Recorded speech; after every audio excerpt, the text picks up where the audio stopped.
నమస్కారం. ఈరోజు మనం ఆప్షన్స్ ట్రేడింగ్లో ఒక అద్భుతమైన అలాగే అత్యంత కీలకమైన అంశాన్ని మాట్లాడుకోబోతున్నాం. ఆప్షన్స్ ప్రైసింగ్ను శాసించే ఒక పవర్ఫుల్ ఫోర్స్ గురించి తెలుసుకోబోతున్నాం. అదే గామా. సింపుల్గా చెప్పాలంటే ఆప్షన్స్ ప్రీమియం వేగాన్ని అమాంతం పెంచే ఇంజిన్ ఇది. అసలీ గామా మార్కెట్లో ఎలా మ్యాజిక్ చేస్తుందో ఇప్పుడు మనం డీటెయిల్గా చూద్దాం. సరే, ఏం మాత్రం ఆలస్యం చేయకుండా మనం కవర్ చేయబోయే టాపిక్స్ ఫ్లో ఒకసారి చూద్దాం. ఫస్ట్ ఆప్షన్స్ యొక్క వేగం గురించి చూస్తాం. ఆ తర్వాత గామా, ది యాక్సిలరేషన్ ఎంజిన్. మూడవది ఆకస్మిక మార్కెట్ షాక్ల నుంచి ఎలా సర్వైవ్ అవ్వాలి. నాల్గవది ఎక్స్పైరీ రోజున ఉండే డేంజర్. మరియు లాస్ట్గా ఈ గ్రీక్స్ను ఎలా మాస్టర్ చేయాలో చూద్దాం. మొదటి section, the speed of options, understanding delta. Gamma లాంటి కాంప్లెక్స్ కాన్సెప్ట్ గురించి మాట్లాడే ముందు దానికి పునాది లాంటి డెల్టా గురించి ఒక్కసారి రీక్యాప్ చేసుకుందాం. అండర్లయింగ్ అసెట్ ఒక పాయింట్ మారినప్పుడు ఆప్షన్ ధర ఎంత మారుతుందో చెప్పేదే డెల్టా. అంటే ఉదాహరణకు ఇండెక్స్ ఒక 100 పాయింట్లు కదిలితే ఆప్షన్ ధర ఎంత కదులుతుందో ఈ డెల్టానే బేస్ లైన్గా డిసైడ్ చేస్తుంది. ఇప్పుడు section 2, gamma, the acceleration engine. రియాలిటీలో మార్కెట్లు ఎప్పుడూ ఒకే స్పీడ్లో మనం ఊహించినట్లుగా ప్రశాంతంగా వెళ్ళవు కదా. అవి అకస్మాత్తుగా తీవ్రంగా రియాక్ట్ అవుతాయి. సరిగ్గా అక్కడే మన మెయిన్ టాపిక్ గామా పిక్చర్లోకొస్తుంది. దీన్ని అర్థం చేసుకోవడానికి ఒక చిన్న కారు ప్రయాణాన్ని ఊహించుకోండి. కారు ఒకే స్పీడ్లో వెళ్తుంటే ఆ స్పీడ్ను మనం డెల్టా అనుకుందాం.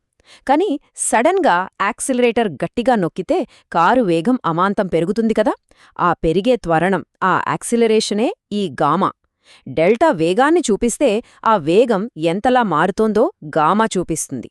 సో ఇక్కడ మనం గుర్తుపెట్టుకోవాల్సిన క్రూషియల్ పాయింట్ ఏంటంటే, అండర్లయింగ్ అసెట్ ఒక యూనిట్ మారినప్పుడు డెల్టా వాల్యూలో వచ్చే మార్పు రేటును కొలిచేదే ఈ గామా.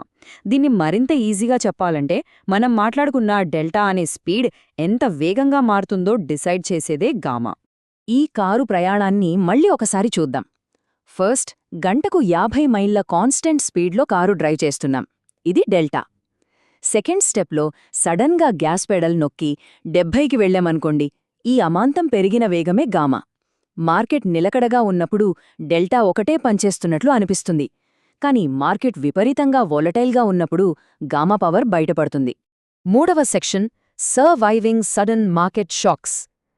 రియల్ వరల్డ్లో ఏ పరిస్థితులు ఈ మార్కెట్ యాక్సెలరేటర్ను నొక్కేలా చేస్తాయో ఇప్పుడు విశ్లేషిద్దాం.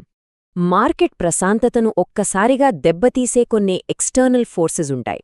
ఉదాహరణకు, ఎవరు ఊహించని సడన్ పాలసీ అనౌన్స్మెంట్స్, అంటే గవర్నమెంట్ కార్పొరేట్ ట్యాక్స్ను 30% నుంచి 22%కి సడన్గా తగ్గించడం లాంటివి. లేదా గ్లోబల్ పాండమిక్ వల్ల ప్రపంచవ్యాప్తంగా వచ్చిన పానిక్ సెల్-ఆఫ్స్. ఇవన్నీ మార్కెట్ను పూర్తిగా కుదిపేసే సంఘటనలు. ఇలాంటి విపత్కర పరిస్థితుల్లో ఒక్కోసారి మార్కెట్ సింగిల్ డేలోనే 10% పడిపోవడం మనం చూస్తుంటాం. ఇలాంటి హ్యూజ్ సింగిల్ డే డ్రాప్స్ వచ్చినప్పుడు ఆప్షన్స్ లెక్కలన్నీ తలకిందులవుతాయి. ఆ రోజువారీ స్థిరత్వమనేది పూర్తిగా మాయమైపోతుంది. ఇక్కడున్న ఈ డేటాని గమనిస్తే మనకు అసలు విషయం క్లియర్గా అర్థమవుతుంది. ఇండెక్స్ ఒక 100 పాయింట్లు మారినప్పుడు డెల్టా 0.5 దగ్గర స్టార్ట్ అవ్వచ్చు. కాని ఇండెక్స్ మరింత కదులుతున్న కొద్దీ డెల్టా అక్కడే ఆగిపోదు గదా. అది 0.6కి, ఆ తర్వాత 0.7కి యాక్సెలరేట్ అవుతుంది. అంటే దీని అర్థమేంటి? ఆప్షన్ ప్రీమియం పెరుగుదల కేవలం నార్మల్గా ఉండదు. డెల్టా పెరిగే కొద్దీ అది ఎక్స్పోనెన్షియల్గా దూసుకుపోతుంది. దీని ద్వారా మనకు అర్థమయ్యేదేంటంటే, ప్రీమియం ఒకే లైన్లో యూనిఫామ్గా పెరగకుండా గామా చూసుకుంటుంది.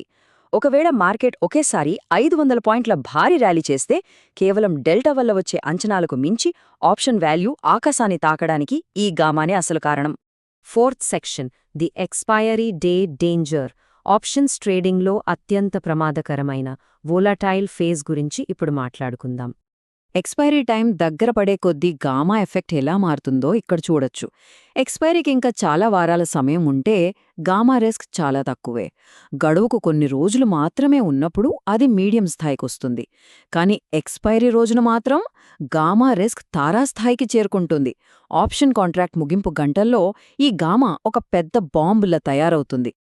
ఈ ఎక్స్పైరీ రోజున పరిస్థితి ఎలా ఉంటుందంటే, ఆప్షన్ బయ్యర్లు ఎంచుకున్న డైరెక్షన్ కరెక్ట్ అయితే ఈ మ్యాసివ్ గ్యామా బర్స్ట్ వల్ల వాళ్లకు జాక్ పాట్ తగులుతుంది. కానీ ఆప్షన్ సెల్లర్ల పరిస్థితేంటి? ఈ సడన్ గ్యామా యాక్సిలరేషన్ వల్ల వాళ్ల పోర్ట్ఫోలియోకే పెద్ద ముప్పు. ఎక్స్పైరీ రోజున ఇండెక్స్ ఒక చిన్న 50 పాయింట్లు కదిలినా సరే ఆప్షన్ ప్రీమియం ఏకంగా 10 నుంచి 60కి పేలిపోయే అవకాశముంది. అందుకే ట్రేడింగ్లో ఇదొక గోల్డెన్ రూల్. ఎట్టి పరిస్థితుల్లోనూ నేకెడ్ ఆప్షన్స్ను ఎక్స్పైరీ రోజుకి క్యారీ చెయ్యకూడదు.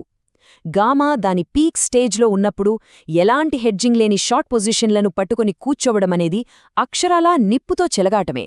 ఇది కోలుకోలేని ఆర్థిక నష్టాలకు దారితీస్తుంది. Final section, master the Greeks. మనం ఇప్పటివరకు చర్చించిన విషయాలన్నింటినీ ఒకసారి సమ్మరైజ్ చేసుకుందాం. మొత్తంగా మనం నేర్చుకున్నది ఏంటంటే, డెల్టా అనేది స్పీడ్ను ప్రిడిక్ట్ చేస్తే గామా యాక్సిలరేషన్ను డిసైడ్ చేస్తుంది. మార్కెట్కు తగిలే ఎక్స్టర్నల్ షాక్లు కారు గ్యాస్ పెడల్లా పనిచేస్తాయి. ముఖ్యంగా ఎక్స్పిరేషన్ రోజున గామా రిస్క్ దాని మ్యాక్సిమం లిమిట్ను టచ్ చేస్తుంది. కాబట్టి ఈ తీవ్రమైన మార్కెట్ వాలటిలిటీలో మనం సర్వైవ్ అవ్వాలంటే సరైన హెడ్జింగ్ ఉండటం 100% తప్పనిసరి. చివరగా ముగించే ముందు ఒక బలమైన ప్రశ్న వేసుకుందాం. మార్కెట్లో గరిష్ట స్థాయి యాక్సిలరేషన్ వచ్చినప్పుడు దాన్ని తట్టుకుని నిలబడేలా మన పోర్ట్ఫోలియోను డిజైన్ చేసుకున్నామా? మార్కెట్ ఒక్కసారిగా విపరీతంగా ఊగిసలాడినప్పుడు మన రిస్క్ మేనేజ్మెంట్ సిస్టమ్ పటిష్టంగా ఉంటుందా? ఈ ఆలోచనతో ఈనాటి విశ్లేషణను ముగిస్తున్నాం. మరొక ఆసక్తికరమైన అంశంతో మళ్ళీ కలుద్దాం.